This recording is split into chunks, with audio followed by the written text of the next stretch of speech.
రాహుల్ ఏర్పాటు చేసిన రౌడీలను చితక్కొట్టి తన ఫ్యామిలీకి థ్రెట్ లేకుండా చూస్తాడు శివ. తన వైఫ్ సురభికి కార్ గిఫ్ట్గా ఇచ్చి ఆమె సెక్యూరిటీ కోసం గౌతమ్ అనే బాడీగార్డ్ని కూడా పెడతాడు. సురభి శివల దగ్గరికి వచ్చి వాళ్ళని అవమానించి వాళ్ళ ద్వారా అవమానించబడి వాళ్ళ అంతు చూస్తాను అని వార్నింగ్ ఇచ్చి మరీ వెళ్తాడు జై. రోజులు సజావుగా సాగుతున్నాయి. సురభి తన కాన్సంట్రేషన్ అంతా కూడా కింగ్ ఆఫ్ ది వరల్డ్ పైనే పెట్టింది. శివ మధ్య మధ్యలో ఆమెకి కొన్ని సజెషన్స్ ఇస్తున్నాడు. ఓ రోజు మధ్యాహ్నం ఆఫీసులో సురభితో బయటకు వెళ్ళొస్తాను అని చెప్పి జ్యోతి టవర్స్ నుంచి బయటకు వచ్చాడు శివ. అక్కడ బ్లాక్ కలర్ కార్ అండ్ దానిలో అతని తాతగారి అనుచరుడు జానీ ఉన్నారు. సరాసరి జానీ దగ్గరికి వెళ్లి కారెక్కి కూర్చున్నాడు. సరిగ్గా అరగంట తర్వాత అజంతా 7 స్టార్ హోటల్లోని రెస్టారెంట్లో ఓ కార్నర్ సీట్లో కూర్చొని ఉన్నారు శివ, సంపత్లు. శివ తన ఎదురుగా ఉన్న కాఫీ కప్ ని చుట్టూ తిప్పుతూ సైలెంట్ గా చూస్తూ ఉన్నాడు. నేను చెప్పిన దాని గురించి ఏం చేశావు అని అడిగాడు సంపత్. నేనా రోజు చెప్పాను కదా, నేను రాను. అయినా ఎందుకు నా వెంట పడుతున్నారు? ఇప్పుడెందుకు పిలిచారో అది చెప్పండి అన్నాడు శివ. నేను పని మీద వేరే ఊరికి వెళ్తున్నాను. మరొకసారి నీ నిర్ణయం తెలుసుకుందామని అన్నాడు సంపత్. నా డెసిషన్లో ఏ మార్పు లేదు, రాదు కూడా. మీరు హ్యాపీగా వెళ్ళిపోవచ్చు అన్నాడు శివ.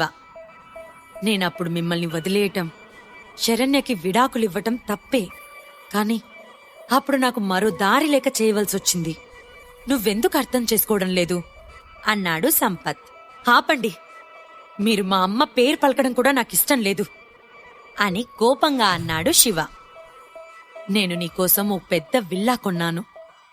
అన్ని టాప్ బ్రాండ్ కార్స్ ఆ విల్లా ముందున్నాయి. 10 మంది పనివాళ్లు నీకేం కావాలన్నా చిటికెలో చేసి పెడతారు. నీ పేరు మీద మిలియన్స్ ఆఫ్ డాలర్స్ రిజర్వ్ బ్యాంక్లో వేశాను. ఇన్ని కంఫర్ట్స్ వదిలేసి ఇంకా నువ్వెందుకు ఆ షికా ఫ్యామిలీకి అల్లుడిగా ఉంటూ వాళ్ళు చేసే అవమానాలు భరిస్తున్నావు అని అడిగాడు సంపత్. సంపత్ మాట్లాడటం ముగించగానే శివ పెద్దగా నవ్వాడు. కొడుకు ఎందుకు నవ్వుతున్నాడో అర్థం కాక అయోమయంగా కొడుకు వైపు చూస్తున్నాడు సంపత్. శివ నవ్వు ఆపుకుంటూ, ఎలా కనిపిస్తున్నాను మీకు? మీరిచ్చే ముష్టి కోసం ఆశపడి వస్తాననుకున్నారా? నేను నాదనుకుని అక్కడికి వస్తే మా తాతగారు ఆస్తి మొత్తం నా చేతిలో పెడతారు. అప్పుడు నేనే మీకు పాకెట్ మనీ ఇవ్వాలి. అదెలా మర్చిపోయారు మీరు అని వెటకారంగా అన్నాడు శివ. శివ మాటలకి సంపత్ మొహంలో నెత్తురు చుక్కలేదు. ఈ అజంతా హోటల్ చూసావా? ఈ హోటల్ని నేను నీ పేరు మీద కొన్నాను. ఈ హోటల్లో అన్ని సౌకర్యాలతో కూడిన లాస్ట్ ఫ్లోర్ని నువ్వు జల్సాగా బ్రతకడానికి అన్ని ఏర్పాట్లు చేశాను. నువ్వు ఎప్పుడైనా ఇక్కడికి రావచ్చు, వెళ్ళొచ్చు అన్నాడు సంపత్. మీరేం మారలేదు. మనుషుల్ని మీ కంట్రోల్లో పెట్టుకోవాలనుకునే మీ కోరిక మారలేదు. కాని నన్ను మీ కంట్రోల్లో పెట్టుకోలేరు అని కూల్గా అన్నాడు శివ. అయితే నీకొక ఛాలెంజ్. నేను ఫారిన్ వెళ్ళిపోతున్నాను. నువ్వు మీ తాతయ్యను చూడ్డానికి వస్తానన్నావు కదా, అలా రావద్దు. ఈలోపు నీ అవసరం పడితే నేనెప్పుడైనా పిలిస్తే అప్పుడు నాకు నీ హెల్పింగ్ హ్యాండ్ కావాలి. ఒకవేళ నేను పిలవకుంటే నువ్వు మమ్మల్ని మర్చిపోవాలి. లైఫ్లో ఇంకెప్పుడు నువ్వు పురుషోత్తం ఫ్యామిలీ మనిషివని కానీ నీ గతం గురించి కానీ ఎవ్వరికీ చెప్పొద్దు అని హెచ్చరించాడు సంపత్. అంతేనా అన్నాడు శివ. యా అంతే అన్నాడు సంపత్. రైట్ అని శివ ఇక వెళ్లిపోవటానికి లేచి నిల్చున్నాడు. అతనికి సంపత్ ప్రవర్తనలో ఏదో తేడా కనిపించింది. తాతగారి ఫ్యామిలీ ఏదో ప్రాబ్లంలో ఉన్నట్లు శివకి అనిపించింది. వెనకకు తిరిగి సంపత్ మొహంలోకి చూశాడు. సంపత్ రెప్పవేయకుండా శివనే చూస్తూ ఉన్నాడు. ఇద్దరి చూపులు కలిశాయి. శివ ఇక ఒక్క క్షణం కూడా అక్కడ ఉండకుండా వెళ్లిపోయాడు. వెళ్తున్న కొడుకుని అలానే చూస్తూ ఉండిపోయాడు సంపత్. సార్ మీరు అని పక్కనే ఉన్న జానీ ఏదో చెప్పబోయాడు. కాని సంపత్ అతని మాట వినిపించుకోలేదు. ఇప్పుడు ఆ ఇంటికి వారసుడు చాలా అవసరం. కాని శివ వినేలా లేడు అన్నాడు సంపత్. మీరు చిన్నబాబుకి విషయం మొత్తం చెప్పాల్సింది అన్నాడు జానీ. లేదు, నా ఊపిరి ఉన్నంత వరకు నేనే పోరాడతాను అన్నాడు సంపత్ బాధగా. అజంతా హోటల్ నుంచి నేరుగా జ్యోతి టవర్స్కి వచ్చాడు శివ. అతను జ్యోతి టవర్స్లోకి అడుగుపెట్టే ముందు వరకు కూడా పురుషోత్తం ఫ్యామిలీ గురించే ఆలోచించాడు. ఎప్పుడైతే జ్యోతి టవర్స్లోకి ఎంట్రీ ఇచ్చాడో ఇక వెంటనే ఆ ఆలోచనలను ఆపేశాడు. సాయంత్రం ఆఫీస్ అవ్వగానే సురభి, శివలు జ్యోతి టవర్స్ నుంచి బయటకు వచ్చారు. ఈరోజు ఈవినింగ్ నా ఫ్రెండ్స్తో గెట్ టుగెదర్ ఉంది.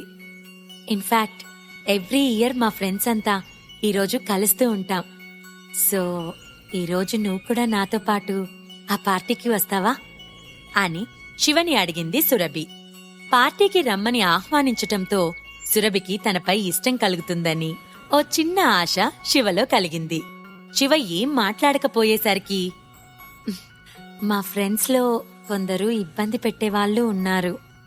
నువ్వుంటే నాకు కాస్త ధైర్యంగా ఉంటుంది అని అతనినే ఓరకంట చూస్తూ అంది సురభి. ఆ మాటకి శివ నవ్వి, పద వెళ్దాం అన్నాడు. ఇంతలో గౌతమ్ కార్ తీసుకుని రాగానే ఇద్దరూ కారులో కూర్చున్నారు. శివ కారులో కూర్చొని సురభి వైపు అలానే చూసి, అనుకోకూడదు కాని నా వైఫ్ మోస్ట్ బ్యూటిఫుల్ గర్ల్ అనుకున్నాడు. నా ఫేస్లో ఏమైనా తేడా కనిపిస్తుందా శివ అని అడిగింది సురభి. అలాంటిదేం లేదు కదా, ఎందుకు అన్నాడు శివ. నువ్వు రెప్పవేయటం కూడా మర్చిపోయి నా ఫేస్ని చూస్తూ ఉన్నావు కదా అన్నది సురభి నవ్వుతూ. అరగంట ప్రయాణం తర్వాత సిటీలోని ది బెస్ట్ రిసార్ట్కి చేరుకున్నారు. రిచ్ ఫ్యామిలీస్ మాత్రమే అక్కడ పార్టీస్ చేస్తూ ఉంటారు. ఇద్దరు కార్ దిగి లోపలికి వెళ్లారు. లోపల అడుగు పెట్టగానే అందరూ సురభిపై పువ్వుల వర్షం కురిపించారు. అది చూసి సురభి షాక్ అయింది. సురభి ముందున్న ఆమె ఫ్రెండ్స్ అందరూ, నువ్వు షికా గ్రూప్స్ లో చీఫ్ డిజైనర్ గా సెలెక్ట్ అయినందుకు కంగ్రాట్స్ సురభి అని గోలగోలగా అరిచారు. ఆ పార్టీకి సెంటర్ ఆఫ్ అట్రాక్షన్ అండ్ ఆ పార్టీ కండక్ట్ చేస్తున్న రామ్ సురభి ముందుకు వచ్చి ఆమెను ఆరాధనగా చూస్తూ, నువ్వింత మంచి జాబ్ తెచ్చుకున్నందుకు నేను చాలా హ్యాపీ, కంగ్రాట్స్ సురభి అని ఆమె ముందు ఓ బొకే ఉంచాడు.